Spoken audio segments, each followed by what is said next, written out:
እንደምን አምሽታችኋል። ከኢትዮጵያ ቴሌቪዥን የሰዓቱን ዜና ይዘን ቀርበናል። ምርጫችሁን የኢትዮጵያ ቴሌቪዥን ስላደረጋችሁ እናመሰግናለን። ተመስገን በየነ ነኝ። ቀዳሚ ዜናችን ደግሞ ይህ ነው። የመደመር መንግስት ለግሉ ዘርፍ የሚያደርገው ድጋፍ የሀገር ውስጥ ባለሀብቱ በኢንዱስትሪ ፓርኮች ግንባታ እንዲሰማራ ምቹ ሁኔታ እየፈጠረ ነው። በዚሁ መሰረትም ኤምጂ ሆልዲንግስ የተባለው ኩባንያ የሀገር ውስጥ ማዕድናትን በግብዓትነት የሚጠቀሙ የመስታወትና የብረት ፋብሪካዎችን እየገነባ መሆኑን ነው የገለጸው። ባየ ሙላት ዝርዝር አለው። በኢትዮጵያ የኢንዱስትሪው ዘርፍ በከፍተኛ የውጭ ምንዛሬ ተገዝተው ከውጭ የሚገቡ ምርቶችን በሀገር ውስጥ በማምረት በሌላ በኩል እሴት ጨምሮ ወደ ውጭ በመላክ የንግድ ሚዛንን በማስተካከልና የውጭ ምንዛሬ ክምችትን ከፍ በማድረግ ለኢኮኖሚው ሌላው ምሰሶ የሆነ ነው። የመደመር መንግስት እሳቤ የግሉን ዘርፍ በመደገፍ አዳዲስ የኢንዱስትሪ ምርቶችን በማምረት ጠንካራ ኢኮኖሚ መገንባትን አልሞ እየሰራ ነው። ኤምጂ ሆልዲንግስ በአዳማና በሸገር ከተማ ገላን በገነባቸው የኢንዱስትሪ ፓርኮች ከውጭ ገቡ የነበሩ ምርቶችን በመተካት ላይ በስፋት እየሰራ መሆኑን ይገልጻል። የሀገር ውስጥ ግብዓትን በመጠቀም ጠርሙስን ጨምሮ የመስታወት ምርቶችን የሚያመርት የመስታወት ፋብሪካ ግንባታውም የሀገሪቱ የኢንዱስትሪ ዘርፍ እድገት ነጸብራቅ ሆኖ ይጠቀሳል። የመስታወት ፋብሪካ ግዙፍ ፋብሪካ ነው። በአመት 600,000 ቶን መስታወት የማምረት አቅም አለው። የሀገር ውስጥ ፍላጎትንም ከማሟላት ባለፈ ለውጭም ኤክስፖርት የማድረግ አቅም ያለው ነው። ይሄ ፋብሪካ የሚሆነው በተለይ ለኮንስትራክሽን ሴክተሩ እና ለሌሎችም ለማኒፋክቸሪንግ ኢንዱስትሪም ቢሆን ለፈርኒቸር ሊሆን ይችላል፣ ለተለያዩ ጉዳዮች የሚጠቅሙ ዝርግ መስታወቶችን በተለያየ ጥራት ደረጃ ማምረት የሚያስችል ነው። ከዛም ባለፈ ሶላር ፓነልን ማምረት የሚያስችል አቅም ያለው ፋብሪካ ነው የሚሆነው። ያልተነካውን የማዕድን ሀብት በፋብሪካዎች የእሴት ሰንሰለት አበልጽጎ ለኢትዮጵያ ኢኮኖሚ መጋቢ እንደሆነ መስራት ከግሉ ዘርፍ የሚጠበቅ ነው። ኤምጂ ሆልዲንግስ የብረት አለትን አቅልጦ ብረት በማምረት እያደገ ላለው የሀገሪቱ የግንባታ ዘርፍ በቂ አቅርቦት እንዲኖር እየሰራ ነው። ይሄ ፋብሪካ ሁለት አይነት ዋና ዋና ግብዓቶችን ይጠቀማል። ስክራፕን ይጠቀማል በዋናነት። ከዛ ውጭ ደግሞ አይረን ኦርን በሀገራችን ካሉ ሶርሶች አምጥቶ ቀላቅሎ ደግሞ ከዚህ በፊት ከውጭ እናስገባቸው የነበሩ ቢሌት የሚባል ለፌሮ ብረት ማምረቻ የሚያገለግል ብረትን በዚህ ለማምረት በሀገር ውስጥ ለማምረት ኢምፖርቱን ተክተው ማለት ነው። ስለዚህ ይህም ፋብሪካ ደግሞ እንደዚህ ሁኔታ በአፋጣኝ እየተከናወነና እያለቀ ያለ ፋብሪካ ነው። በአዳማና በገላን በሚገኙ ኢንዱስትሪ ፓርኮቹ የብረታ ብረት የግንባታ እቃዎችንና ኬሚካሎችን፣ የተሽከርካሪ አካላትን የማምረትና መገጣጠሚያን ጨምሮ 40 ፋብሪካዎችን ይዟል። ከውጭ ገቡ የነበሩ ተኪ ምርቶችን ለገበያው ያቀርባል። እሴት የተጨመረበትን ቡና ወደ ውጭ በመላክም ከፍተኛ የውጭ ምንዛሪ ያስገባል። በግሉ ዘርፍ የዚህ አይነት ግዙፍ የኢንዱስትሪ ፓርክ መገንባቱ ሀገር የኢንዱስትሪ ኢንቨስትመንትን ለማስፋፋት የምታወጣውን የውጭ ብድር ያስቀረ መሆኑን ጠቅላይ ሚኒስትር አብይ አህመድ ከዚህ ቀደም ኢንዱስትሪ ፓርኩን በጎበኙበት ወቅት ገልጸዋል። የኢትዮጵያ ኢንዱስትሪያል ፓርክ የጀመርንበትና የሰራንበት መንገድ ችግር አለበት። ኢንዱስትሪያል ፓርኮቻችን ወደ $1 ቢሊዮን ገደማ ዕዳ አለባቸው። ሐዋሳ ላይ፣ ኮምቦልቻ ላይ፣ ባህር ዳር ላይ፣ አዳማ ላይ የሰራናቸው ኢንዱስትሪያል ፓርክስ አንዳንዱ 9 አንዳንዱ 10 ምናምን ሼዶች ያሏቸው ግቢዎች ናቸው። ያ $1 ቢሊዮን ዕዳ ለኛ ሸክም ሆኖ ከብዶናል። ለመክፈል መቀየር አለበት። ከውጭ ዕዳ በማምጣት ሳይሆን በሀገር ውስጥ ማምረት ይገባናል ነው።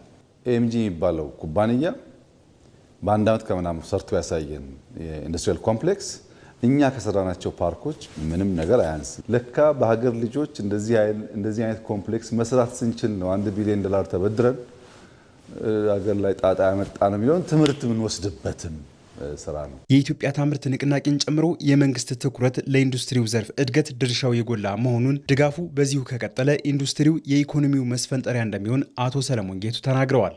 ጠቅላይ ሚኒስትራችንን ጨምረው እዚህ ቦታ ላይ በመገኘት የማበረታታት ስራን ከመስራት ባለፈ ቦታው ላይ በመገኘት ያሉ ችግሮችን በመገንዘብ ሳይውሉ ሳያድሩ ለመቅረፍ ውሳኔዎችን በመወሰንና እነኛ እርምጃዎች ደግሞ እኛን የበለጠ ለሌሎች ተጨማሪ ስራዎች እንድንነቃቃ፣ እንድናደርግ፣ እንድንገፋን፣ እንድንራመድ በማድረግ ከፍተኛ አስተዋጽኦን አድርጎልናል። በዚህ አካሄድ ከሄድን በሀገር ደረጃ ከፍተኛ የሆነ ትርጉም ያለው በኢኮኖሚውም ላይ ከፍ ያለ አበርክቶ የሚያደርግ ይሆናል ማለት ነው። የኢንዱስትሪ ዘርፍ በዚህ አይነት የሚጓዝ ከሆነ የኢትዮጵያ የሀገር ውስጥ ጥቅል ምርት በ2017 በጀት ዓመት ከፍተኛ እድገት ሲያስመዘግብ ኢንዱስትሪ በ13 በመቶ እድገት ከዘርፎች የላቀ ሆኗል። ሐሳብ የለውጥ ኃይል ነው። ምሁራን የለውጥ ወኪል ናቸው። ውክልናቸውን በወጉ የማይወጡ ከሆነ ውክልናውን በወጉ እንደማይወጣ የህዝብ ተመራጭ ማለት ናቸው። ኢንተሌክቹዋል ሊደርስ ከረንሲያቸው ሐሳብ ነው። የሚገበያዩበት ከረንሲ ሐሳብ ነው። ያንን ከረንሲ በደንብ የማያቅ ኢንተሌክቹዋል ሊደር መሪ ነኝ ቢልም ያሻውን ማሳካት አይችልም። ሰው የያዘውን ከረንሲ አውቆ የት ጋር እንደሚገበያይ ማወቅ አለበት፣ ወይም ከረንሲውን ዩኒቨርሳል ማድረግ አለበት። ምሁርነት ሐሳብ አክባሪ፣ ሐሳብ አፍቃሪ መሆን አለበት። መደመር ሲባል ፖለቲካል ብቻ አይደለም። በእያንዳንዱ ሴክተር ያለ ዕውቀት ሐሳብን ማሰናሰል ማለት ነው። እናንተ ሼልፍ ላይ ብዙ ሐሳብ አለ። ከኢንዱስትሪ ካልተደመራችሁ ፈጠራ አይሆንም፣ ቴክኖሎጂ አይሆንም። እናንተ ሼልፍ ላይ ብዙ አይዲያ አለ። ከአርሶ አደር ማሳ ካልተዋሃዳችሁ ቴክኖሎጂ አይሆንም፣ ፕሮዳክቲቪቲን አያፋጥንም፣ አያባዛም። ምሁር ማን ነው?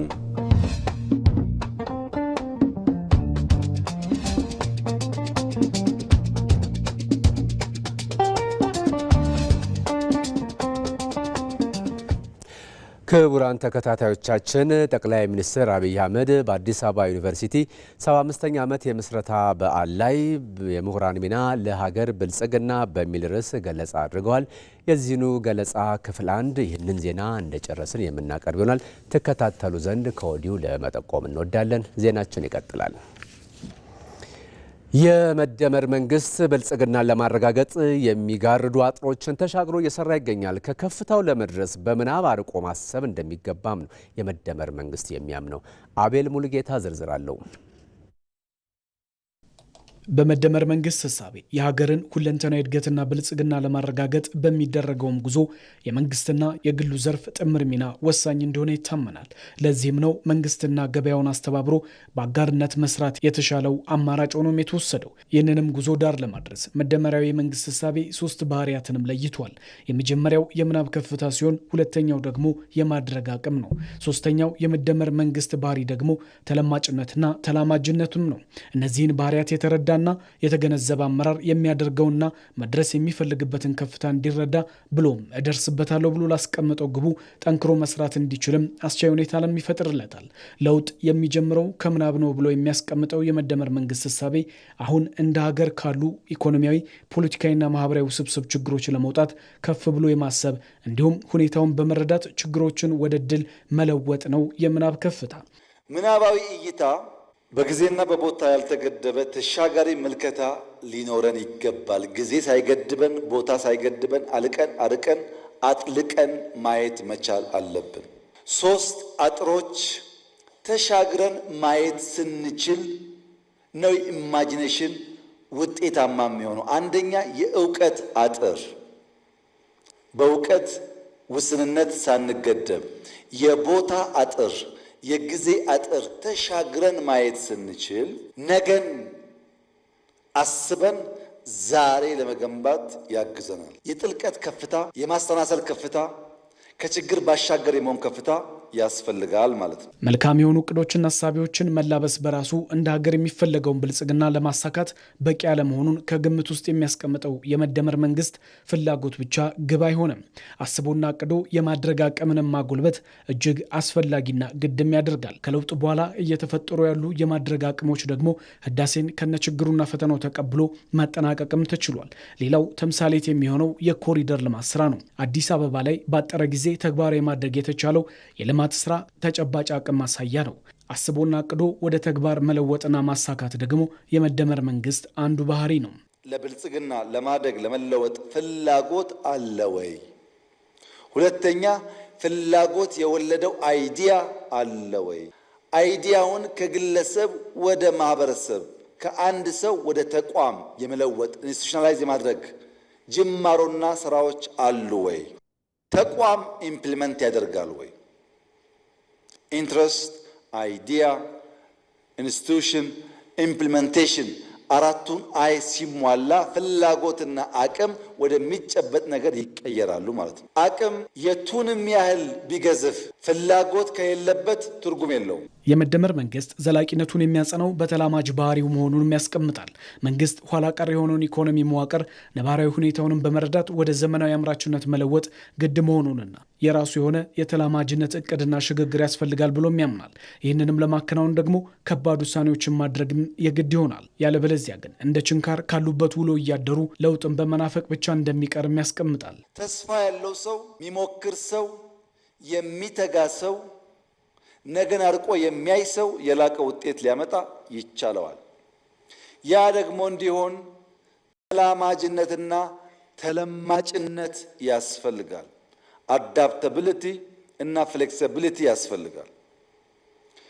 ተመልከቷችን እስስት የምትባለው ማለት ነው። እዚህ ጋር የዚህኛውን ከለር ይዛለች፣ እዚህ ጋር የዚህኛውን ከለር ይዛለች።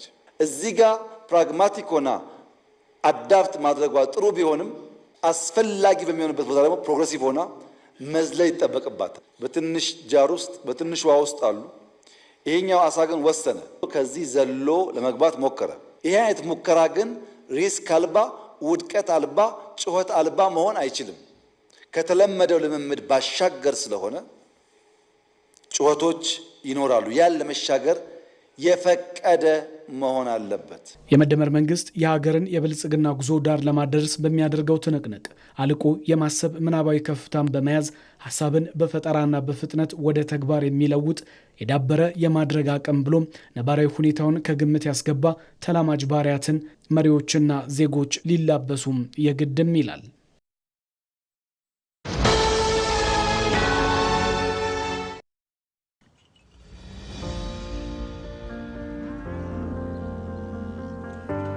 እንዴት ዋላችሁ? መስገን ምን ነው ቀዘቀዝ? ትንሽ አዝመራ ዘር አነሳለብኝና ምን እናግዝ ታዲያ? እኔም ማርሽ የምመልሰው የእህል ዘር ብድር ባገኝ ብዬ ስንከራተት ነው ያልኩኝ። እስከ መቼ የእህል ዘር በብድር ይሞላል ብለን? ምን ላርግ ታዲያ?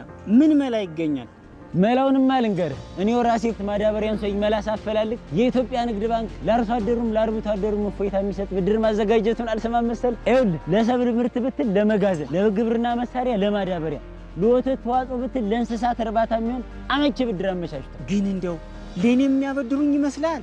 አዎ ስልህ ለብቻም ሆነ ከሌሎች አርሶ አደሮች ጋር ቢሆን አንድ ላይ ሆናችሁ መበደር ትችላላችሁ። ታዲያ ምን ማድረግ ነው የሚጠበቅብኝ? እዚህ አቅራቢያ የሚገኝ የኢትዮጵያ ንግድ ባንክ ቅርንጫፍ ጎራ ብለህ ባለሙያ አማክረህ ከ25% ጀምሮ ቆጥበህ የአሻን የግብርና ብድር መበደርና ልማትን ማቀላጠፍ ነው። አገር የሚመግበው ባለሙያ ለዓመታት ሲያገለግል የቆየው የኢትዮጵያ ንግድ ባንክ የግብርና ስራ እንዲቀላጠፍ አስፈላጊ የሆነ ብድር አመቻችቷል። ከ5% ጀምሮ ቆጥበው የግብርና ስራውን ያቀላጥፉ። የኢትዮጵያ ንግድ ባንክ ሁሌም የሚተማመኑበት ባንክ። ይህ የኢትዮጵያ ቴሌቪዥን ነው። በሰላማዊ መንገድ የፖለቲካ ስልጣን ለማግኘት መታገል ሀገርን የመውደድ ምልክት ነው ሲሉ የሰላም ሚኒስትሩ መሐመድ እንድሪስ ተናገሩ። የሰላም ሚኒስቴር ከኢትዮጵያ የፖለቲካ ፓርቲዎች የጋራ ምክር ቤት ጋር በመተባበር ሰላማዊ የፖለቲካ እንቅስቃሴ ለሰላማዊ ምርጫ በሚል የምክክር መድረክ ሱሉልታ በሚገኘው የአፍሪካ ልዕቀት ማዕከል አካሂዷል። በመድረኩ ላይ ንግግር ያደረጉት የሰላም ሚኒስትሩ መሐመድ እንድሪስ ተፎካካሪ የፖለቲካ ፓርቲዎች ሰባተኛው ጠቅላላ ሀገራዊ ምርጫ በሰላም እንዲጠናቀቅ አብሮነትን በሚያጠናክር መልኩ መንቀሳቀስ ይኖርባቸዋል ብሏል። ከቅድመ ምርጫ እስከ ድህረ ምርጫ ያለው ሂደት በስኬት እንዲጠናቀቅ ሚኒስቴር መስሪያ ቤቱ ሰላማዊ የፖለቲካ እንቅስቃሴ በመደገፍ ከጋራ ምክር ቤቱ ጋር በትብብር እንደሚሰራም አረጋግጠዋል። በአንድ ሀገር የፖለቲካ ስርዓት ውስጥ የምርጫን ያክል ታላቅ መድረክ የለም። ይህ መድረክ የተሳካ እንዲሆን፣ ይህ መድረክ ፍትሃዊ እንዲሆን፣ ይህ መድረክ ህዝብ በነጻነት ይሆነኛል ለሚለው ድምፁ መስጠት እንዲችል ዋናውና መሰረታዊ ጉዳይ ሰላም። በምርጫው ሂደት ውስጥ የሚሳተፉ አካላት በተስማሙበት ስነ ምግባር ተፎካካሪን ባከበረ መልኩ አብሮነትን በሚያጠናክር ሀገርን በሚያጠናክር መልኩ መንቀሳቀስ ይችሉ። ሪፖርተራችን ምንተስኖት ይልማ እንደዘገበው በመድረኩ የኢትዮጵያ ፖለቲካ ፓርቲዎች የጋራ ምክር ቤት ሰብሳቢ ሰለሞን አየለ ምክር ቤቱ ተለዋዋጭ የሆነውን ሀገራዊ አህጉራዊና ዓለም አቀፋዊ ነባራዊ ሁኔታ በመገንዘብ ምቹ ዕድል ወደ መሆን የተሻገረ የሚገኙን የፖለቲካ ምህዳር ፓርቲዎች ሰላማዊ በሆነ መንገድ ብቻ መጠቀም እንዳለባቸው ተናግረዋል። አሁን ያለንበት ዘመን የምናደርጋቸው የፖለቲካ እንቅስቃሴዎች ሰላማዊና እንደ ሀገር ያለንን ፈርጀ ብዙ ብዙሃነትን ማዕከል ያደረጉ እንዲሆኑ ከማድረግ ባሻገር ተለዋዋጭ የሆነውን ዓለም አቀፋዊና አህጉራዊ ነባራዊ ሁኔታዎችን በተገቢው የተገነዘበ መሆን እንዳለበትም ሊዘነጋ አይገባውም። የጋራ ምክር ቤቱ በቀጣይ በሀገራችን ይካሄዳል ተብሎ ለሚጠበቁ ወሳኝ የፖለቲካ ሁነቶች ማለትም በ2018 7ኛው አገራዊ ጠቅላላ ምርጫ ነጻ ፍትሐዊና ሰላማዊ ይሆን ዘንድ አስተዋጽኦ ለማበርከት የተጀመረው ሀገራዊ ምክክር ስኬታማ እንዲሆን አስቻይ ሁኔታን መፍጠርና ለሰላማዊ የፖለቲካ ባህል መገንባት አዎንታዊ አስተዋጽኦ እንዲያበረክት የፖለቲካ ፓርቲዎች አስተዋጽኦ እጅግ የጎላ ነው።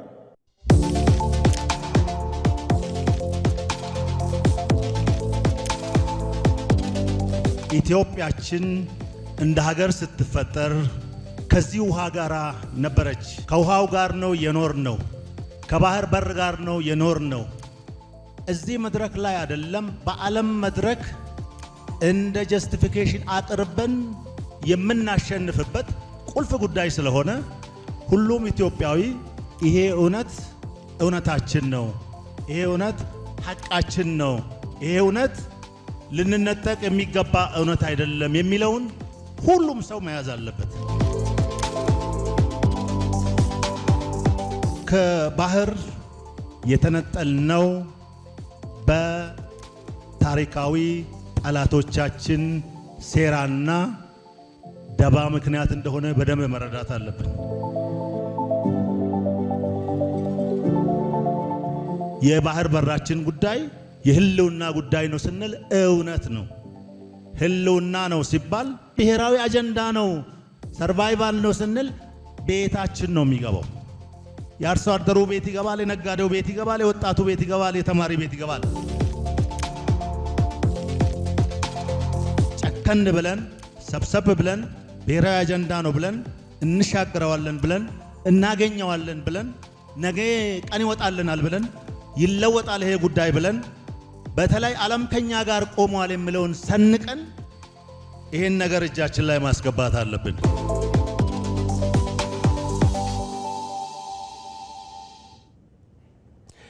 ጠቅላይ ሚኒስትር አብይ አህመድ የኢትዮ ጅቡቲ ባቡር ዋና መስሪያ ቤትን ጎብኝተዋል። ከጎብኝታቸው በኋላ በማህበራዊ ትስስር ገጻቸው ያሰፈሩትን መልእክት ነው አሁን የምናቀርበው። ዛሬ ወደ የኢትዮ ጅቡቲ ምድር ባቡር አክሲዮን ማህበር ጉብኝት አድርገናል። ጉብኝቱ የሀገራችንን ብሔራዊ የሎጂስቲክስ ክዋኔ አቅም ለመገምገምና የሀገሪቱን እያደገ ያለ የልማት አጀንዳ ለመደገፍ በሎጂስቲክስ ዝግጁነት ላይ ገንቢ ውይይቶችን ለማካሄድ ጠቃሚ ዕድል ሰጥቶናል። ኢኮኖሚያችን እያደገ ሲሄድ የሎጂስቲክስ ዘርፉ ካልዘመነ ዘላቂ እድገትን የሚገድብ ዋና መሰናክል መሆኑን ይቀጥላል። አሁን በተለይ በውስጣዊና በራስ አቅም የባቡር መንገድ ግንባታ ላይ የተመዘገበው እድገት እጅግ የሚያስደንቅ ነው። ይህም የሀገር ውስጥ አቅምን ለመገንባት ውጤታማነትን ለማሻሻልና በባቡር ዘርፍ ውስጥ ረጅም ጊዜ የሚቆይ ዘላቂነትን ለማረጋገጥ ያለንን ጽኑ ቁርጠኝነት ያሳያል። ሎጂስቲክስ ከባህር እስከ መጋዘኖች ድረስ ያለውን ሙሉ ሰንሰለት ያካትታል። ይህም ወደቦች፣ የባቡር መንገዶች፣ አውራ ጎዳናዎች፣ የትራንስፖርት አገልግሎቶችና የማከማቻ ተቋማትን ይጨምራል። በአሁኑ ወቅትም በእጃችን ውስጥ ባሉ መስኮች ላይ እንደ ደረቅ ወደቦች፣ የባቡር መሰረተ ልማት፣ አውራ ጎዳናዎችና የመጋዘን ግንባታ አስፈላጊ ማሻሻያዎችና ዘመናዊ የማድረግ ስራዎች በሂደት ላይ ናቸው። እነዚህን ተያያዥ የሎጂስቲክስ ክፍተቶችን በተቀናጀ መንገድ መፍታት የዘርፉን መሰናክሎች ለመሻር እና የአገሪቱን ሰፊ የልማት ግቦች ለመደገፍ ወሳኝ ይሆናል ሲሉ ጠቅላይ ሚኒስትር አብይ አህመድ የኢትዮ ጅቡቲ ባቡር ዋና መስሪያ ቤትን ከጎበኙ በኋላ በማህበራዊ ትስስር ገጻቸው ያሰፈሩትን ሀሳባቸውን አጠቃለዋል።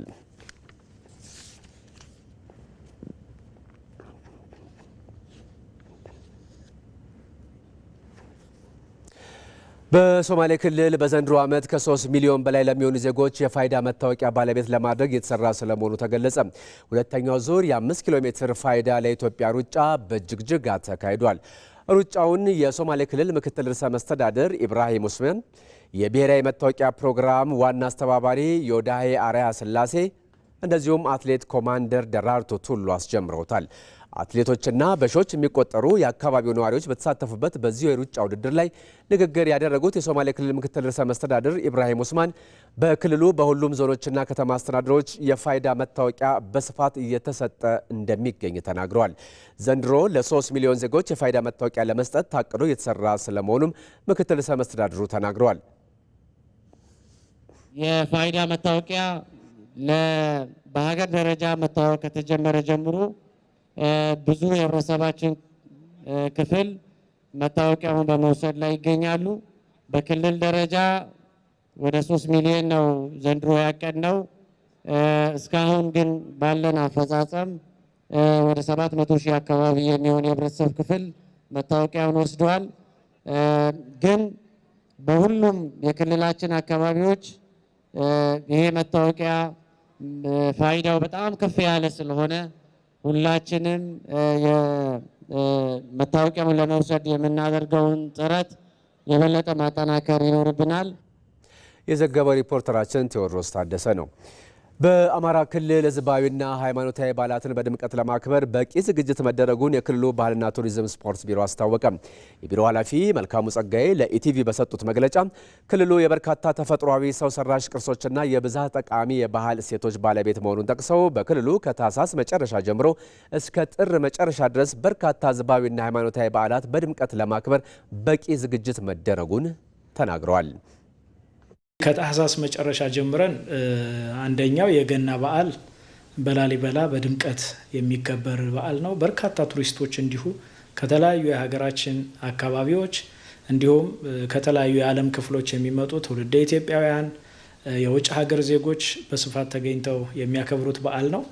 ይህን ተከትሎ እንግዲህ የጥምቀት በዓል በጎንደር፣ በባህር ዳር እንዲሁም ደግሞ በምንጃር ሸንኮራ አካባቢ ከሌሎቹ በተለየ ሁኔታ ደመቅ ብሎ ይከበራል። የጊዮን ወንዝ መነሻ በሆነው አካባቢ ላይ የጊዮን በዓል በድምቀት ይከበራል። የአገው ፈረሰኞች በዓል እንዲሁ በአዊ ብሔረሰብ አስተዳደር ዞን በእንጅባራ ከተማ በድምቀት ይከበራል። የመርቆሪዎስ በዓል በድምቀት ደቡብ ጎንደር ደብረታቦር ከተማ ላይ በድምቀት የሚከበርበት ሁኔታ አለ። እነዚህና መሰል በዓላት በሁሉም የክልላችን አካባቢዎች በድምቀት ይከበራሉ። እነዚህን በዓላት እንግዲህ በድምቀት ለማክበር በዚህም የቅድመ ዝግጅታችን ስራ ኦልሬዲ አጠናቀናል ማለት ነው። እንደ ሪፖርተራችን ተስፋውን ደስታ ዘገባ ከጸጥታ አኳያም አሁን ላይ በአማራ ክልል አንጻራዊ ሰላም የሰፈነ መሆኑን የገለጹት ኃላፊው የሀገር ውስጥና የውጭ ቱሪስቶች በክልሉ ተገኝተው ጥሩ ጊዜን እንዲያሳልፉም ጥሪያቸውን አቅርበዋል። በተለይም የቱሪዝም መዳረሻዎች አካባቢ ፍጹም ሰላማዊ እንቅስቃሴ ያለባቸው አካባቢዎች ናቸው።